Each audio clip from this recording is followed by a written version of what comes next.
రాజకీయాలు చిత్ర విచిత్రంగా ఉంటాయి. తమను తాము కాపాడుకోవడానికి రాజకీయాల్లో శత్రువును కూడా కాపాడుకోవాల్సి రావచ్చు. ఎందుకంటే అంతకంటే బలమైన ప్రత్యర్థి రాకుండా చూసుకోవాల్సి ఉంటుంది. ఇప్పుడు తెలంగాణ కాంగ్రెస్ పార్టీకి ఇదే పరిస్థితి ఎదురవుతోంది.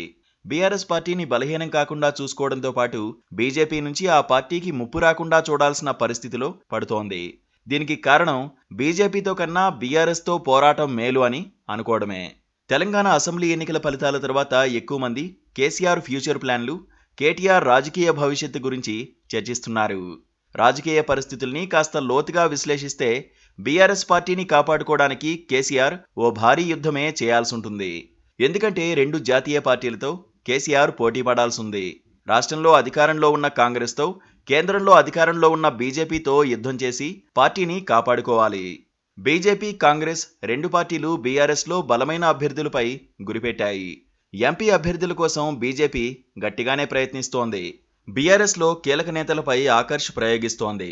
ఉత్తర తెలంగాణలో ఎన్నికలకు ముందు పోటీ బీఆర్ఎస్, బీజేపీ మధ్య ఉంటుందని అనుకున్నారు. కానీ ఎన్నికల ఫలితాలు కాంగ్రెస్కు అనుకూలంగా వచ్చాయి.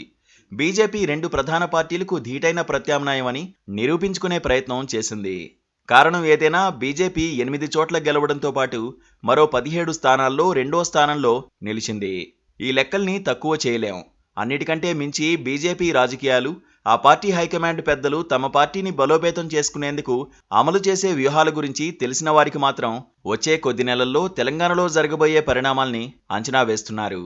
వాటిలో ప్రధానంగా ఉండేది బీఆర్ఎస్తో పొత్తు పెట్టుకోవడం, లేదా ఆ పార్టీని వీలైనంతగా బలహీనం చేసి బీజేపీని బలోపేతం చేయడం. ఇప్పుడు బీఆర్ఎస్కు 39 మంది ఎమ్మెల్యేలు ఉన్నారు. నిజానికి ఇది మంచి బలమే.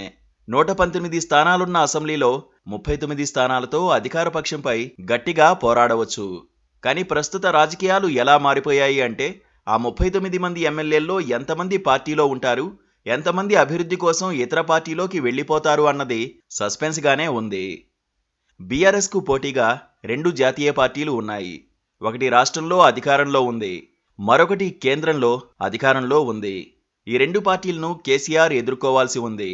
కాంగ్రెస్పై పోరాడవచ్చు, కానీ బీజేపీతో పోరాడడం ఆత్మహత్యా సదృశ్యమని కేసీఆర్కు బాగా తెలుసని చెబుతున్నారు. గతంలో ఎన్డీఏలో చేరేందుకు కేసీఆర్ ప్రయత్నించారని స్వయంగా మోదీ చెప్పారు. ఎన్నికలకు ముందు వరకు బీఆర్ఎస్కు రెండు ఛాయిస్లు ఉన్నాయి. రెండు పార్టీల్లో దేనితోనైనా కలిసే అవకాశం ఉంది.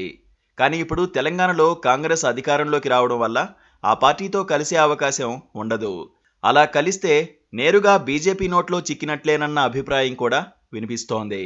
కేసీఆర్కి ఇప్పుడు రెండే ఆప్షన్లు ఉన్నాయని, అందులో ఒకటి ఒంటరిగా రెండు జాతీయ పార్టీలతో ఫైట్ చేయడం, రెండోది బీజేపీతో కలవడం. రెండు ఆప్షన్లు కూడా రెండు వైపులా పదునున్న కత్తిలాంటివే. అయితే ఇప్పటికిప్పుడు పోటీపడి బీఆర్ఎస్ను బలహీనం చేసుకుంటే కాంగ్రెస్, బీజేపీ ఎదురెదురుగా నిలబడతాయి. ఇది కాంగ్రెస్ పార్టీకి ఇబ్బందికరమే. అందుకే తనకు ప్రత్యర్థులుగా రెండు పార్టీలు ఉండాలని కాంగ్రెస్ కోరుకునే అవకాశం ఉంది. అందుకే తన పార్టీకి ముప్పు రానంత వరకు బీఆర్ఎస్ను బలహీనం చేసేందుకు ప్రయత్నించదని అంచనా వేస్తున్నారు. అదే జరిగితే రాజకీయాలు డైనమిక్గా ఉంటాయని నిట్టూర్చక తప్పదు.